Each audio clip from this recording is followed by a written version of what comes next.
Slavery is back. Welcome to a place where private business profit from a captive labour force, yet pennies are spent on medical services to a population in which the Indigenous, the poor and the mentally ill are overrepresented. Where isolation, humiliation and degradation are facts of life. Welcome to prison. It depends who's telling the story, I suppose. The prisoners would have one view, the people who work in the prison system would have another, and I think it's up to people to decide where the truth is. Give government propaganda and the media spin doctors the flick. And check out Doin' Time for news, views and tunes on prison issues from Guantanamo Bay to Christmas Island to prisons and detention centres everywhere. Every Monday at 4 p.m. on your community radio 3CR. We are still fired up and we're still talking about revolution. Hello and welcome to the Doin' Time show. This is 3CR, Community Radio, 855 AM on the dial, streaming live on www.3cr.org.au. This is Marisa and I'll be taking you through until 5 o'clock this evening. First up on the show, we're going to be speaking with Chris Breen, who is a member of the socialist group Solidarity, and as also he will be speaking on behalf of the Teachers Union. Well, he's actually a Teachers Union activist on the AU Council. So he's made it very clear that he's not going to be speaking on behalf of anybody really, but we're just going to be speaking very frankly, giving news and analysis about what happened with the protests. And the protests was happening in the builders' construction industry. And I will be covering really the pandemic in the context of what's been happening there and looking at the position of the union as well to an extent. So I thought I'd invite Chris really just to talk about what's been happening, because it really has been a very, very prominent story in the news.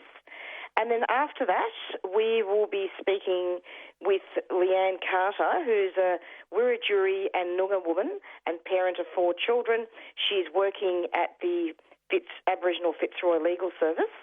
And we're going to be speaking with her about a media release that's recently been put out by the Human Rights Law Centre. And we will speak to her about a legal challenge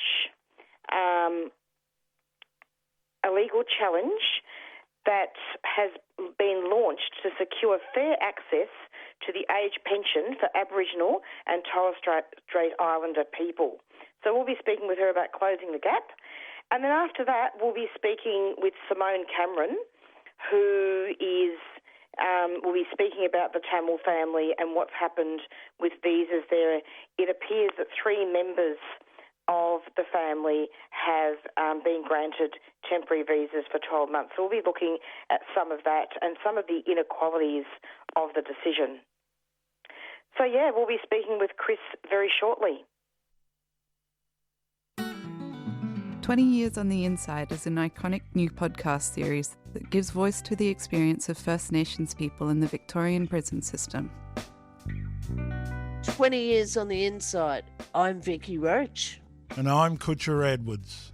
This series reflects on 20 years of listening to our mobs on the inside as part of the Beyond the Bars prison broadcasts. 20 Years on the Inside is essential listening for anyone looking to educate themselves about the realities of life on the inside and the need to end Aboriginal and Torres Strait Islander incarceration. Well, a lot of the boys mentioned about being in jail. What you do really isn't who you are. You know, it's how you love your family, it's how you care about your cousins, and it's how you care about your people. That's what this is about for me. Catch the podcast via the 3CR website or on your favourite podcast app, or listen live each Monday at midday.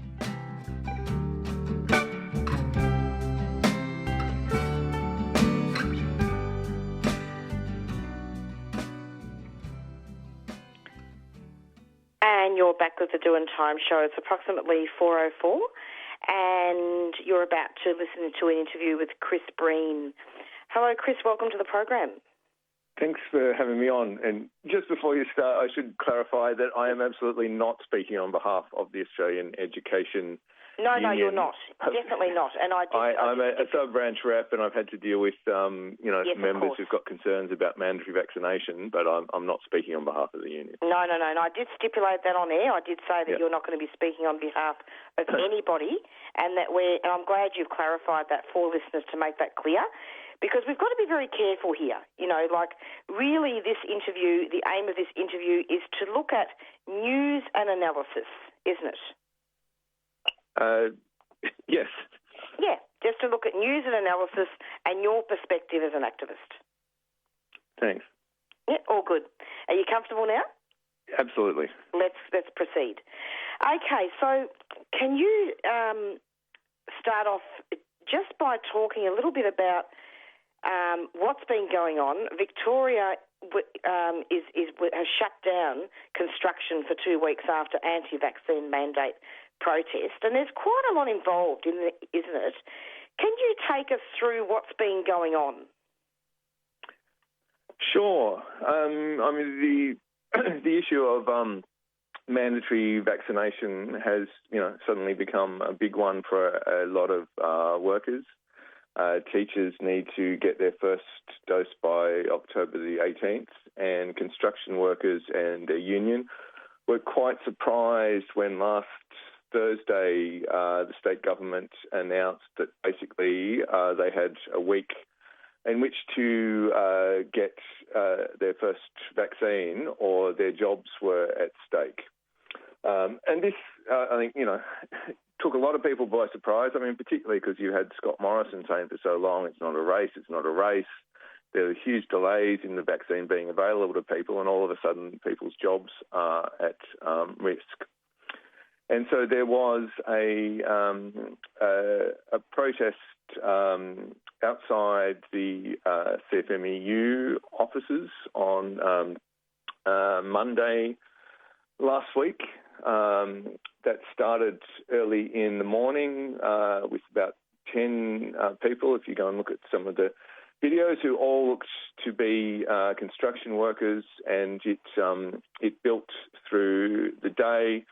It got much bigger around 1, which was actually because a whole lot of construction workers had come off the jobs over a separate thing, which made them available to go down. And there's been a lot of commentary in the mainstream media amongst, different bits of the broad left that these were, fascist mobs attacking the union. But I think the truth is quite different. People have also said it was fake tradies. But again, if people go and have a look at those protests, it was overwhelmingly construction workers. John Setka came down to talk to them at one point. There was a delegation that went up into Setka's office. He wouldn't have done that if they weren't union members, if they were just Nazis. Certainly there were far-right people who put out a call once the thing had started for people to come down. But I don't think we should boost, the image that the right wing have of themselves. They're not able to mobilise 500 construction workers.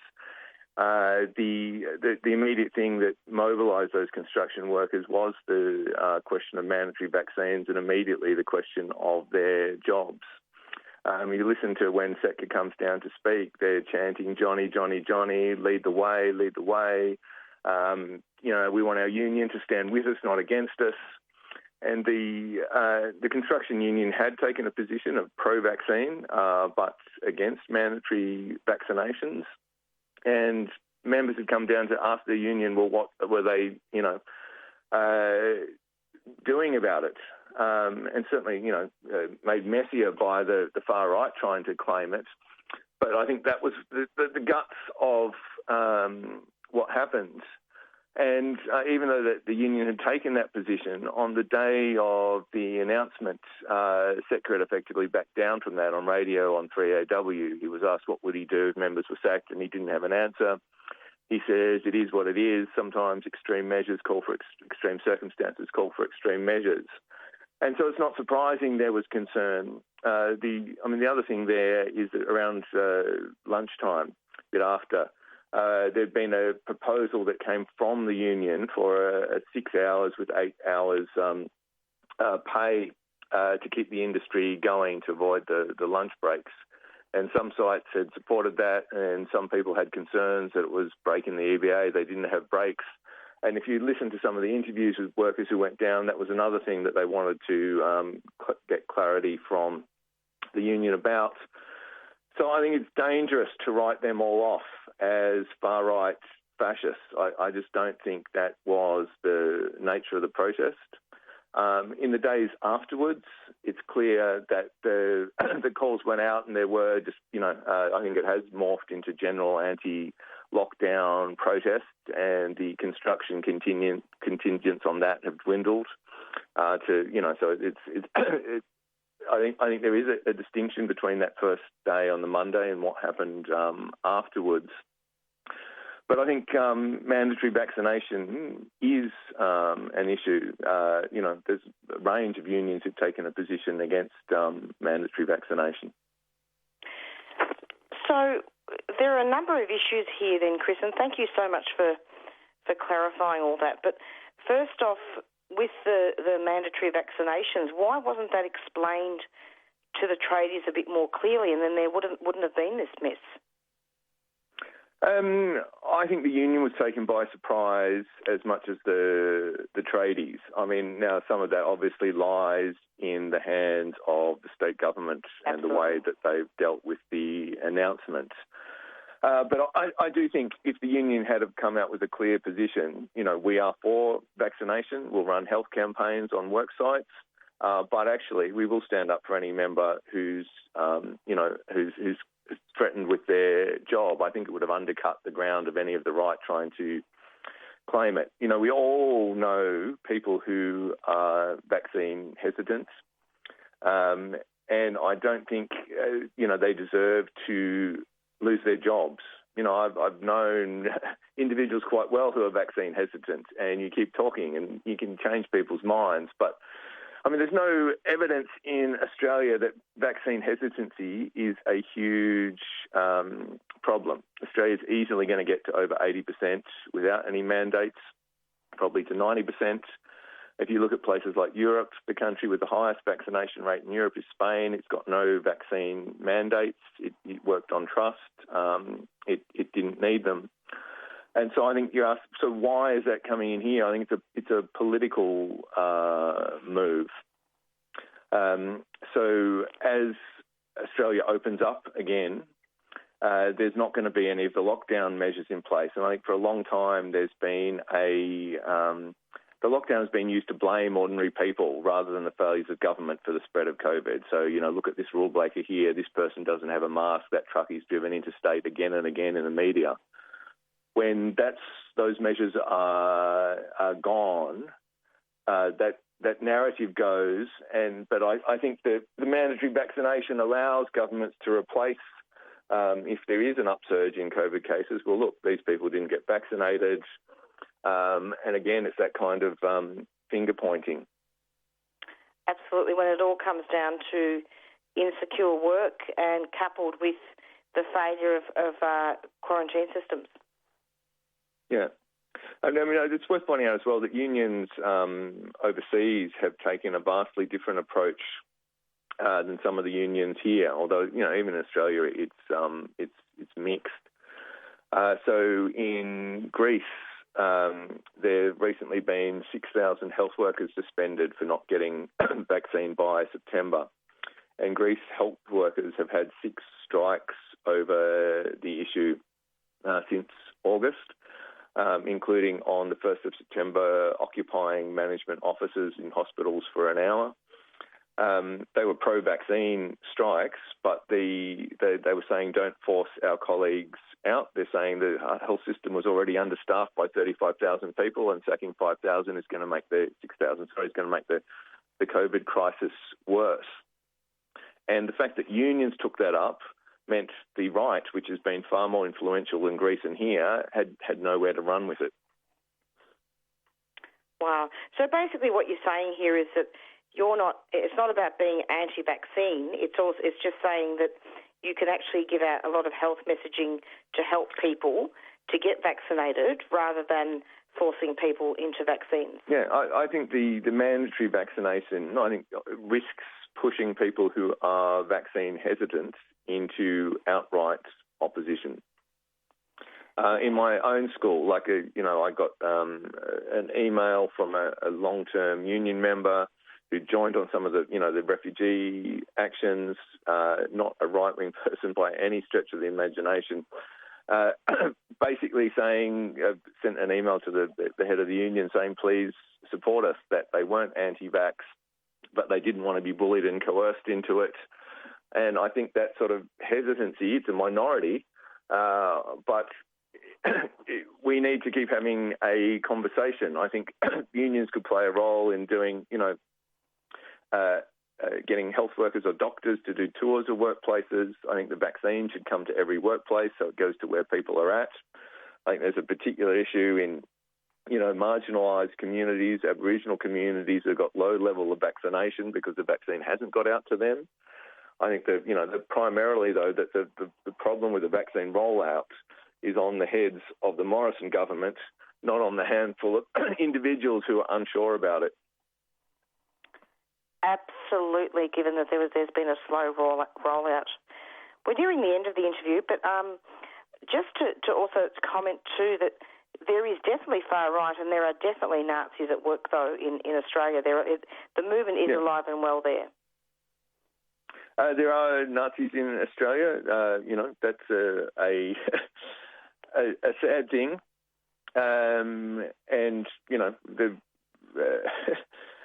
But I don't think we want to, and they're always desperately looking for relevance. And I think we always have to be careful not to boost them in the way that they want to grandstand in a role far beyond, their capacity. They're not on every work site. They're not out mobilising hundreds of construction members. There is a risk that the right is trying to play on people's fears when, unions don't take up, members' concerns. But I'm not for exaggerating the role that the far right plays.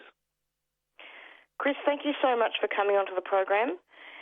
It's been great to have you, and I really also wanted to give a shout out to also our prisoners and refugees and also Aboriginals in the Aboriginal communities where it's under-resourced and they're not able to get access to the vaccine as much as the cities. Yeah. No, I should add, if there are Nazis on any demonstrations, we should kick them off. If they're on union demonstrations, you kick them off. But the demonstration outside the CFMEU was not 500 Nazis. Oh, absolutely. Yeah. I think it's good that you've highlighted those issues, but I suppose I'm just saying that there still is we've got to be careful that there isn't that rise. Look at Germany, for example. Yeah. Germany, what now in the 30s? What now? Yes, the far right has is a scary threat. Mostly the far right has used anti-immigrant, anti-refugee racism, and it's been important to stand around that. But they're also using concerns around lockdown, which, the lockdown has had an unequal impact on people. And I think there probably hasn't been enough criticism from the left of those measures and alternatives. Particularly when you look at lockdown policing, or even at the CFMEU thing the other day, there was, rubber bullets and tear gas used against union members. Correct. I don't think anybody can say that that's an acceptable thing. And there's troops in the streets of Sydney. It's. I think the unions haven't been on the streets for so long. They've called for some of the right things, for pandemic leave, for vaccine leave, for adequate income support, but there needs to be weight put behind those kind of things. Absolutely. Chris, thank you so much for coming on the program. It's been indeed an extremely refreshing perspective. Thanks so much. Thanks for having me on. Thanks a lot. 3CR Community Radio, giving the voice to community since 1976. Free Palestine Melbourne has organised a forum. When prison is a weapon, the Palestinian reality. Go to fpmelbourne.org, that's fpmelbourne.org to register. The event's October 3 from 8 till 9:30pm. Included will be Nadia Dutka from Palestine, Bassam Tamimi from Palestine, our own Yusuf Rimawi here from Melbourne, and it will be chaired by Melissa from Free Palestine Melbourne. Again, the event is October 3 from 8 till 9:30. Go to fpmelbourne.org. Hope to see you there. A 3CR supporter.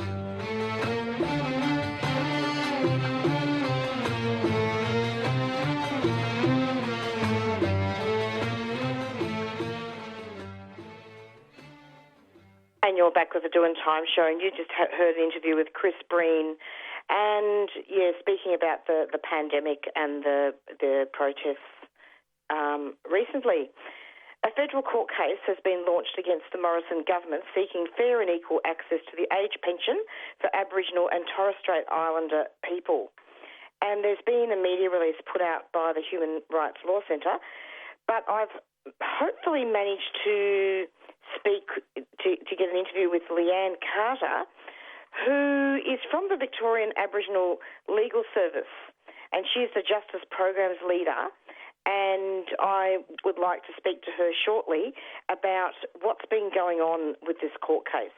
Hello, Leanne. Welcome to the program. Good afternoon. How are you? Good, thank you. Look, my apologies for keeping you waiting there. There are so many issues emerging from the pandemic. It's incredible. I was listening in, actually, and I've been watching the news pretty vigilantly lately. Yeah, it's a bit crazy, isn't it, Leanne? It is. Especially depending on where you're going as well. Oh, yeah. Leanne, would you just be able to tell listeners what land you're from? Wiradjuri and Noongar. Beautiful. So let's talk about what's happened with the federal court case and talk a little bit about closing the gap. And could you just give us a little bit of background about what's been going on with the launch, the legal challenge? Absolutely. So at the moment, this particular challenge we're bringing is under the Racial Discrimination Act. And it's talking about if, a group of people enjoy a right, or someone enjoys a more limited right to the extent of others not having that same right, then the Commonwealth should actually change the laws. And this is exactly what's taking place with the aged care pension at the moment.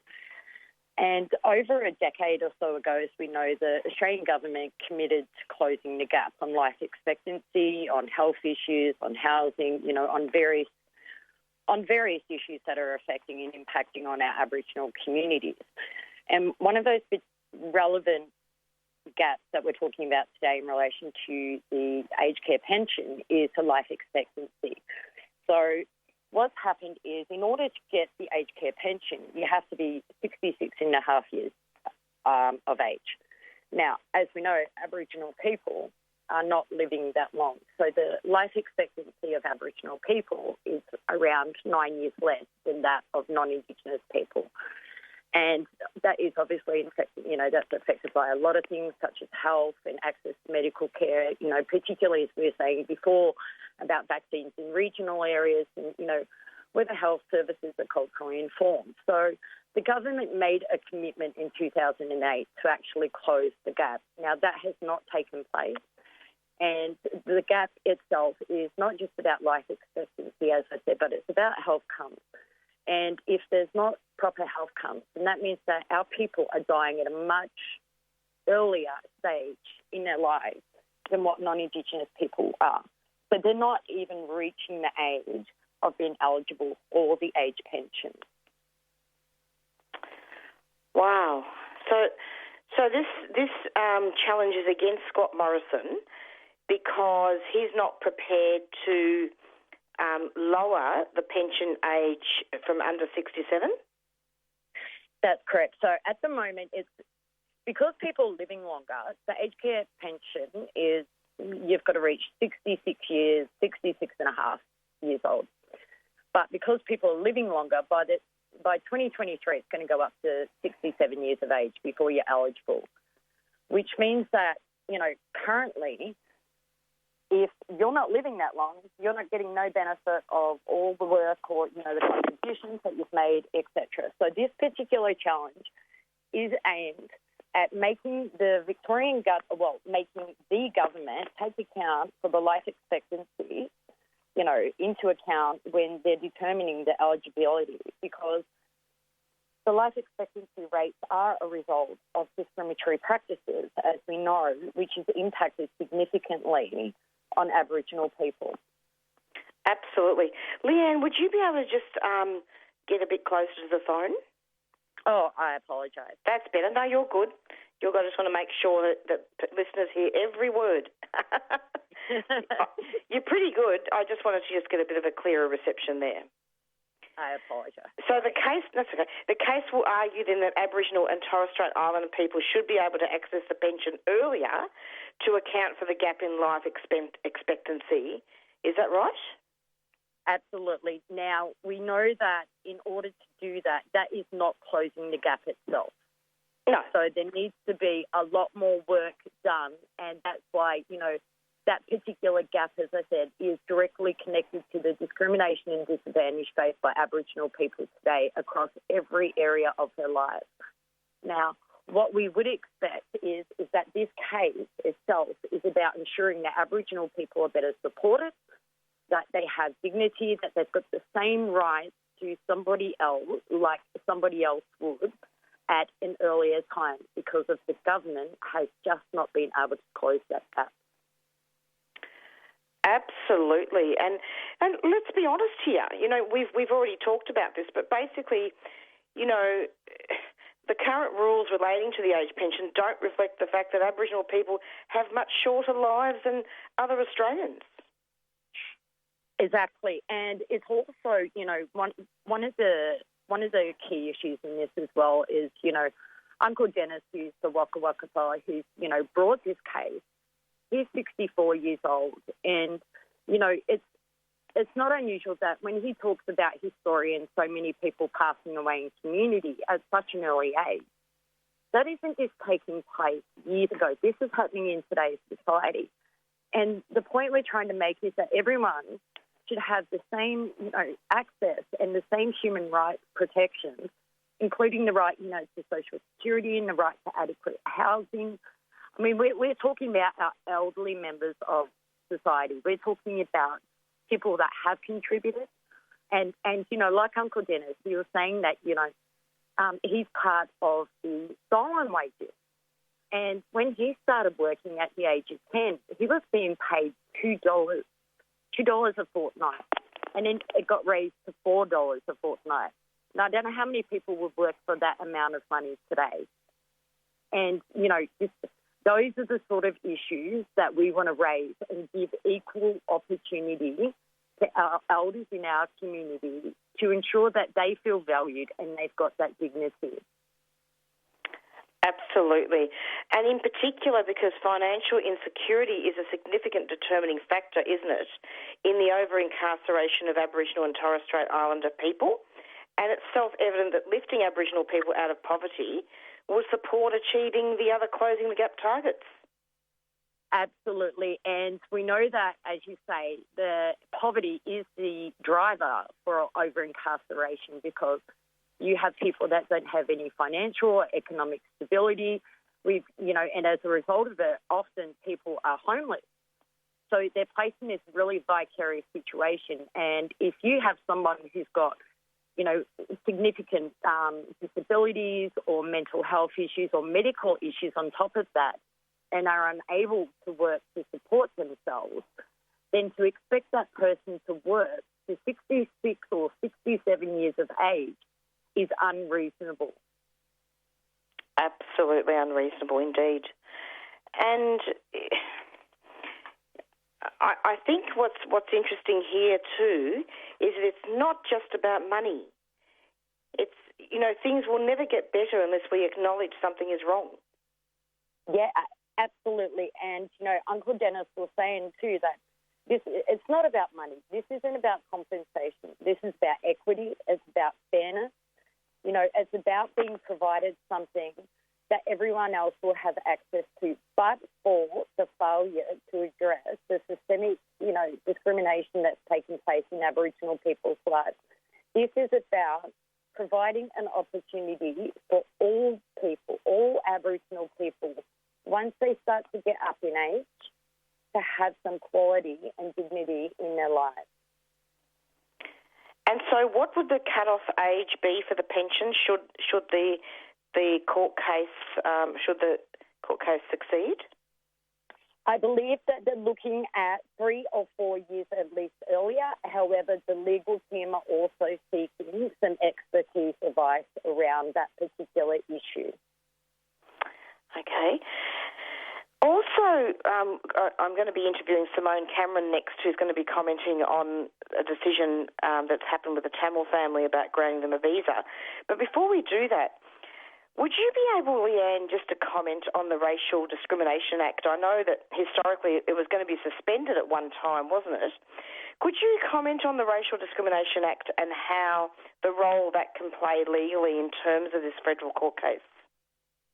Absolutely. So we all remember back when all the Jeeps and the Army trucks rolled into the Northern Territory for the intervention up there. And what took place up there, as we know, was they suspended the Racial Discrimination Act in order to introduce, the intervention measures. And without the Racial Discrimination Act, as we know, our protections go out the window. We're not protected. So the significance of it is that these particular protections under the Act ensure that our anti-discrimination protections remain in place. By removing the Racial Discrimination Act, you're removing the protection that we have as an identified group of people, and that being Aboriginal people. So this particular section of the Act that we're relying on, as I said, it says, if Commonwealth introduces a law and that law is unfairly, a group of people can't actually enjoy that particular right as other people, then that should be changed. And that's what we're arguing, is that we can't, as Aboriginal people, enjoy the right to the age pension if we can't live long enough to be eligible for it. So removing that section removes our protection and our rights under the human rights protection. Thank you for letting us know that, because listeners do need to know the role that is played by the Racial Discrimination Act. And when does the decision get handed down? It's been lodged, so it is going to be a little while before the court makes its decision and takes that direction. So I encourage everyone to stay tuned into this space, because no doubt there will be, some very interesting developments along the way. I was going to say, just when we're talking about the Racial Discrimination Act, yes.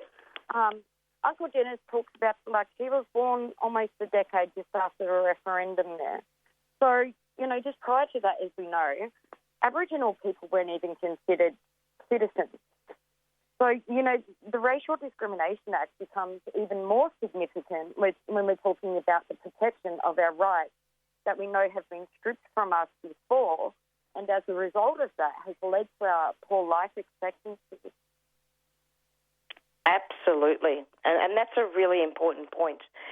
Before we finish, just wanted to ask you to comment briefly on a quote from Jill Gallagher, the CEO of the Victorian Aboriginal Community Controlled Health Organisation, where she says that the Royal Commission into Aged Care has laid bare the serious disadvantages experienced by Aboriginal and Torres Strait Islander elders. Can you comment on that? Yeah, absolutely. And I think Jill's very much hit it on the head there. There were several recommendations made in order to improve the lives and to give access to health services. And when we're talking about access to health services, we're talking about culturally appropriate access to health services. at 50 years of age, our Aboriginal elders, like, they can go and access health services, but they can't access the age pension still. Now, when the COVID hit, we know that the government advised people 70 years and older to make sure they were isolated and protected, but for our mob it was 50. And there were so many recommendations, both within the age and every set of recommendations that's come out, whether it's the aged care, whether it's the Royal Commission into Aboriginal Deaths in Custody, there's so many crucial recommendations that have been made that have been failed to be implemented in order to improve the lives of Aboriginal people. So when Jill talks about that, she's talking about providing opportunities and providing, a better living and quality of living for, elderly people. And those recommendations haven't been put in place. Absolutely not. I mean, how much news do we hear on other media outlets, whether that be television or radio, in regards to Aboriginal people being included in the Royal Commission when it comes to ageing? Not much. No. And I think that is a continual failure of our government, is that, look, we talk about self-determination. Self-determination is about community-led initiatives, but it's also around consultations. So when you actually fail to consult with us about what's working in our communities and what's not working, and then implement something and it doesn't quite go right, it sort of boggles my mind that, then we go back and we go, oh, what's wrong with this? The problem is that it's that complete lack of disregard in that consultation. Absolutely, and we need to. Elders play a very critical role in sustaining the world's oldest living culture. Absolutely, but elders have also fundamentally they've done their time. Yeah. Excuse me. They have contributed to society in various ways, and I'd hate to think that anyone's elders, on the basis of any age, would be discriminated against or would not feel valued in society. And fundamentally, that's what it comes down to. It comes down to value, it comes down to dignity, it comes down to respect as a community, to show our elderly people that we do care about them, that we are going to look after them. Absolutely. Leanne, thank you so much for coming onto the program. It's been great having you, and I'm hoping we can have you back very soon. Thank you very much. Let us know what's going on with the court case. Thanks so much. Absolutely. See you. Bye. Bye-bye. You're listening to Radical Radio 3CR.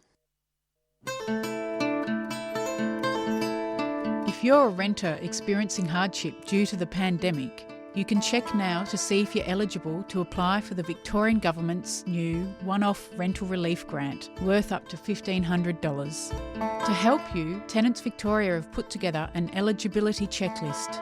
This will make it easier for you to assess whether you're eligible to apply for the grant, which is paid as a contribution towards rent.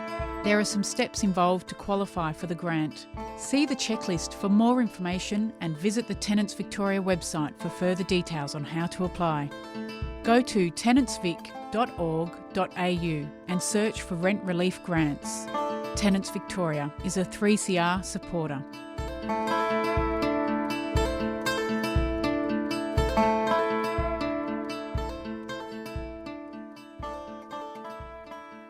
You're back with the Doing Time show, and you just heard an interview with Leanne Carter from the Victorian Aboriginal Legal Service. Hello, Simone. Welcome to the program. I'm so sorry for the wait. Hi, Marisa. Thanks. It's lovely to have you. Now, Simone, you've got a very important role to play today on our show, because you and I were speaking off air about the family from, what's the pronunciation? Biloela? How do you say it? Simone, are you there? Oh, sorry, your voice just cut out. Yeah, you there? No, it's Biloela. Is that how you pronounce it? The Queensland... Biloela. Yeah, Biloela, yeah. Lots of vowels in that town's name. Yeah, that's all right. Now, I believe the Tamil family has had a visa extended there, or only 3 members of that family. And I was wondering, because you are aware and you know this family quite well, would you just be able to give a little bit of background to listeners about what's been going on? Sure. Well, they've had quite a protracted battle to stay in Australia since they were snatched from their home in Biloela in the early hours of the morning. That was the 5th of March in 2018. And the government tried to deport them a couple of times, but last-minute legal intervention has prevented that from happening. So I guess there's been a growing campaign which started with some requests from some friends of the family in Biloela before they were taken to the minister to ask him to intervene favourably for them because their asylum claims were not looking like they were going to be successful. So here we are 3.5 years later. The family had been taken to Christmas Island back in 2019 after the most recent deportation attempt, and they'd been there ever since.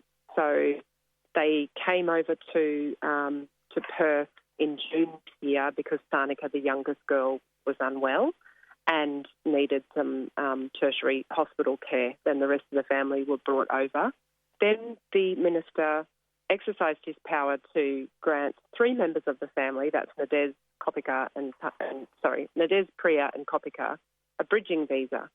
But at the same time that he did that, he brought down the bar again so that they would not be able to apply for any further extensions of their bridging visas after they expired. They were due to expire on the 22nd of September. So it was kind of like giving with one hand and taking with the other, I guess. Tharnicaa, the youngest one, was not issued a bridging visa. She was put into community detention. So that means that she has to stay at an address given by the minister, and that address is in Perth. So ostensibly that keeps the whole family from being able to go anywhere except Perth, because if one member of the family is in community detention, I guess they all are. So the family's legal team, who are just wonderful at looking at all possible avenues, they challenged the minister's decision to bring down the bar, and that was heard in court on the 16th of September. And in that hearing, the judge said that she wouldn't be able to make her decision quickly, that she needed time to consider the arguments, and so that she sort of put it on the minister to come up with some sort of solution about the expiring bridging visas. So the minister ended up giving this undertaking that he would extend the bridging visas to give the judge time to consider all the arguments. And it's quite ironic, really, because we were going to court to challenge his decision not to allow the family to apply for more bridging visas, but in order to let the court process play out, he's actually granted further bridging visas. And then when it came to the time when the family went to their appointment where the bridging visas were going to be granted, they didn't get a further 3 months. They were given 12 months, which was quite unexpected and, very welcome. But unfortunately, even though that's wonderful, Tharnicaa still remains in community detention. So while the family can enjoy, certainty of tenure in Australia for the next 12 months, they're still stuck in Perth. Sorry, it's a long story. No, but it's great that you've explained it, Simone. Doesn't Australian law give the Minister Hawke the power to bring this to an end with the stroke of a pen just by issuing the same visa to the 4-year-old child that he's granted to her mum and dad and sister? Yes, absolutely. And, migration law is a particularly complex area of law, as I understand. But this section that he used to grant the 3 bridging visas is called Section 195A of the Migration Act. And basically, if he deems that it's in the public interest, and as I understand, courts have said that it's for the minister to decide. Nobody else can tell him what the public interest is. So if he deems it to be in the public interest, he can grant these visas to people. So how ridiculous and bizarre is it that he would think it's in the public interest to grant 3 bridging visas to a member of a family, but that the 4th member, that it wasn't in the public interest for them to be granted a bridging visa. And he actually, the day that, which was last Wednesday, the 23rd, Thursday the 23rd, he actually, on that same day that he granted this 12-month extension, he also notified the family's legal team that he had considered Tharnicaa's request for a bridging visa and that he was declining to exercise his powers there. So it's not just that he hasn't gotten round to looking at the application for Tharnicaa yet. It's that, you know, it seems like a really calculated, cruel decision to say, yes, the 3 of you are going to get one, Tharnicaa not, so all of you are stuck in Perth, when all they want to do is just get back to Biloela, and it's what we've been asking for 3.5 years now. Biloela, that's it. I'm having a mental block with this all day. It's a tricky one. So Biloela is where you all live, right? You live there too? Well, I'm not living there now, but I grew up there. Yeah, yep. Yeah. And you knew the family, you interacted with the family, they were hard workers and they were an asset to the community. Yeah, so Nadez arrived first, and so I met him not long after he arrived because I was a migrant English teacher. I've been running an English program at the Meatworks that's owned by Tees in Biloela, and they've always struggled to get workers. So they had a very high migrant workforce. After I finished running that English program, then we were able to get some government funding to run some English classes for people who were on bridging visas, people seeking asylum like Nadez. And the Meatworks entered into an arrangement with the refugee settlement organisations to actually give people seeking asylum jobs at the Meatworks if they wanted to. So they would sort of bus them up from places like Brisbane, and I was able to, with this funding, then offer them some English classes. So Nadez came along to those English classes when he could. He was very busy because he was working at the Meatworks. He was pushing trolleys at Woolworths at night time, and he was just working every hour that God sent, as they say.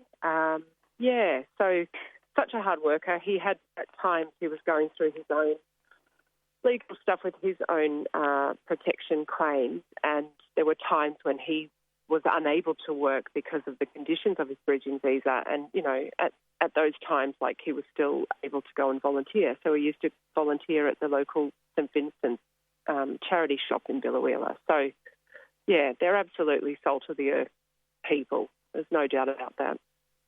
And to have them taken, you know, they were going to be deported, and also then that was stopped, and they'll end up languishing at Christmas Island, and then the little girl got sick. Tharnicaa got sick, isn't it? Yeah. Pneumonia. Yeah. And they went to the hospital there in Western Australia. And then you've got, it's very cruel and unusual punishment, isn't it? I wonder whether the federal government is wanting to send a message out to people going on boats to Australia, asylum seekers going on boats. It really is most appalling.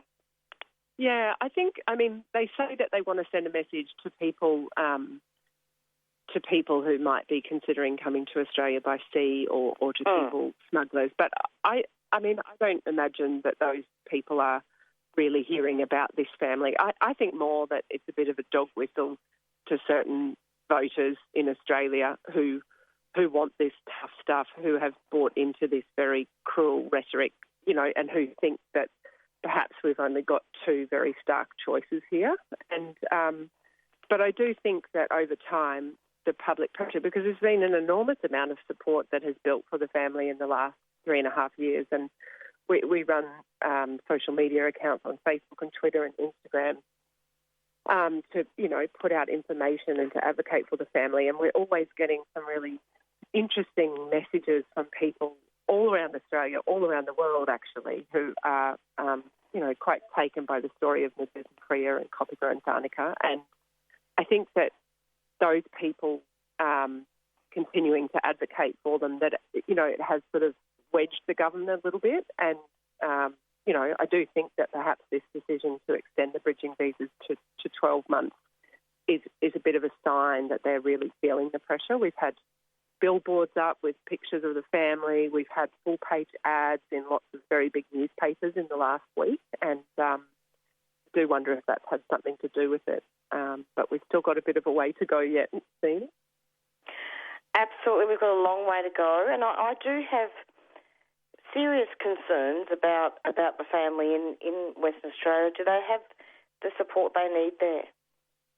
They've started to make some friends with some lovely people that they've been able to make contact with, and that's wonderful. They're enjoying the freedom of not being followed by guards, by popping to the shops when they want to go, all that sort of stuff that was denied to them the last few years. But I think it's just that sense of, that's not really their home, and Biloela is home, and that's where all the people who know and love them and who have been fighting for their return are. And unfortunately, with all of the COVID border closures, we can't get over to see them. Angela and Bashini were able to get over back in June, but there's myself and another woman, Bronwyn, who was their social worker, and we're dying to get over there to visit them, but we can't. We'd have to do hotel quarantine at the moment, coming from Queensland. So, so we will keep pushing until hopefully we can get that fourth bridging visa issued, and then the whole family would be free to come straight back to Biloela. I hope that does happen. I mean, from what you have seen, Simone, will there still be more legal challenges? Yes, there are. So this bridging visa challenge, which was first heard on the 16th of September, it wasn't able to be concluded by the end of the day. So it's set down for the 4th of October, and they will wrap it up then that day with their concluding arguments and whatnot, and then the judge will make a decision at some stage afterwards. Also, a matter which will come before the Administrative Appeals Tribunal, or the AAT, will be a citizenship matter. Now, before the family were taken from Biloela, the government had the girls' 2 Australian birth certificates on file, and they used those birth certificates to actually, without Priya and Nadez's consent, by the way, they used those birth certificates to go and register the girls' births in Sri Lanka. So once they were able to do that, they did that to facilitate the family's removal from Australia that they tried to later do in March 2018. So once the family's legal team got wind of this, we put in a privacy complaint to the Privacy Commissioner, so that's one separate thing that's going through. But they also realised that the registration of the girls' births in Sri Lanka was not necessarily lawful, particularly for Kopika, the eldest one, because of the age that she was at when the births were registered. So if the girls are not entitled to Sri Lankan citizenship, it means that they're stateless because Australia doesn't have birthright citizenship anymore. So if they're stateless, under Australia's Citizenship Act, it's possible that the girls would be entitled to Australian citizenship on that ground. So they've put in an application for Australian citizenship for the 2 girls, and the department has rejected that so far, and now the matter will go before the AET. And, we're waiting for a hearing date for that, but I think there might be one before the end of the year, but that's not so clear yet. So they registered the certificates in Sri Lanka? Yes. And so that would mean that they would be stateless? Pardon? That they would be stateless then? Well, they do have the registration. So the registration was given by the Sri Lankan authorities. But there are some pretty compelling legal arguments as to why that registration was actually invalid and shouldn't have been accepted in Sri Lanka. So absolutely. So it will be something that will be very interesting to watch. And, of course, if we were successful on this challenge, then, you know, it would look like it would give the family some pretty, well, the girls at least, some pretty secure footing in Australia. But we'll have to wait and see.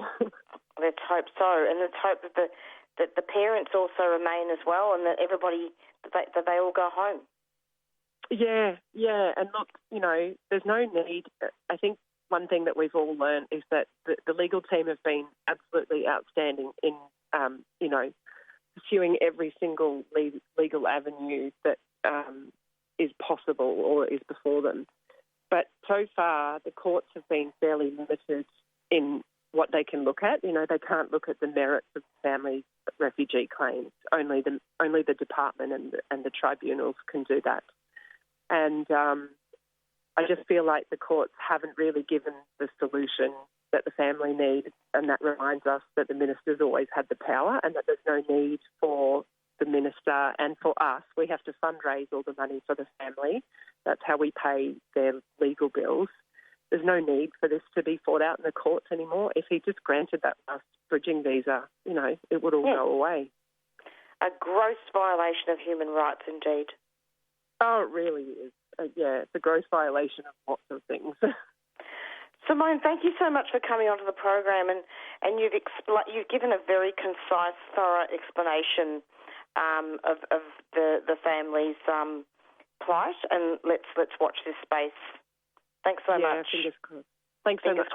Bye-bye. Thank you. Bye-bye. 3CR.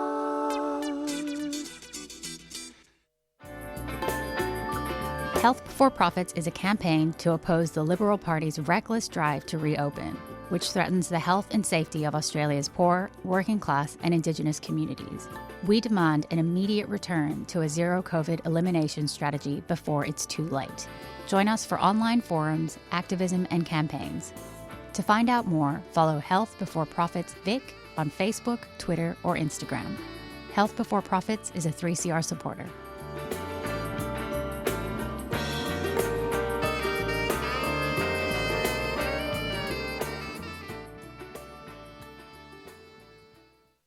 And you're back with the Doing Time show. It's goodbye from Marisa, and we're going to be going out now with our theme song, Black Fella, White Fella by the Rumpy Band. Thank you to all our guests today, and tune in every Monday from 4 to 5 for the Doing Time show. Bye. Stay strong.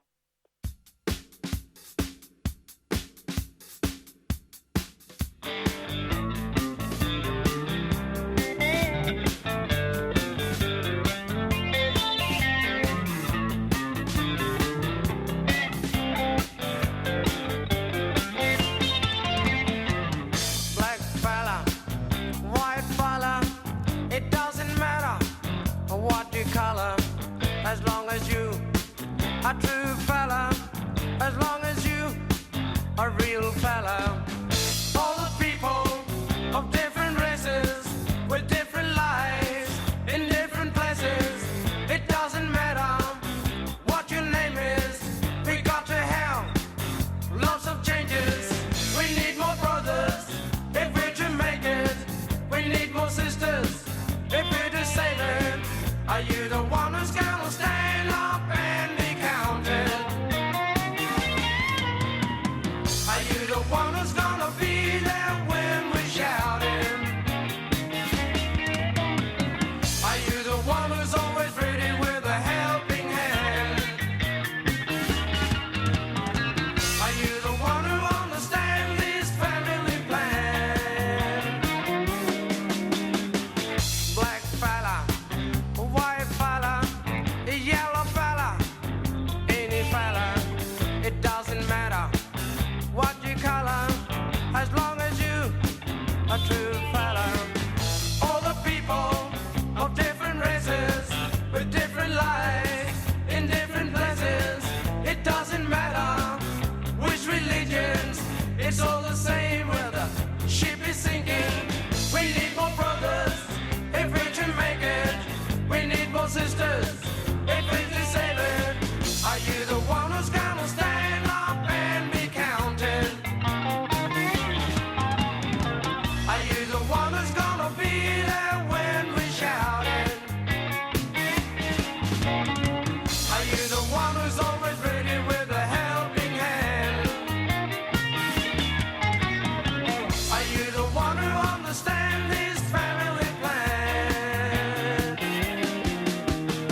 You've been listening to a 3CR podcast produced in the studios of independent community radio station 3CR in Melbourne, Australia. For more information, go to allthews.3cr.org.au.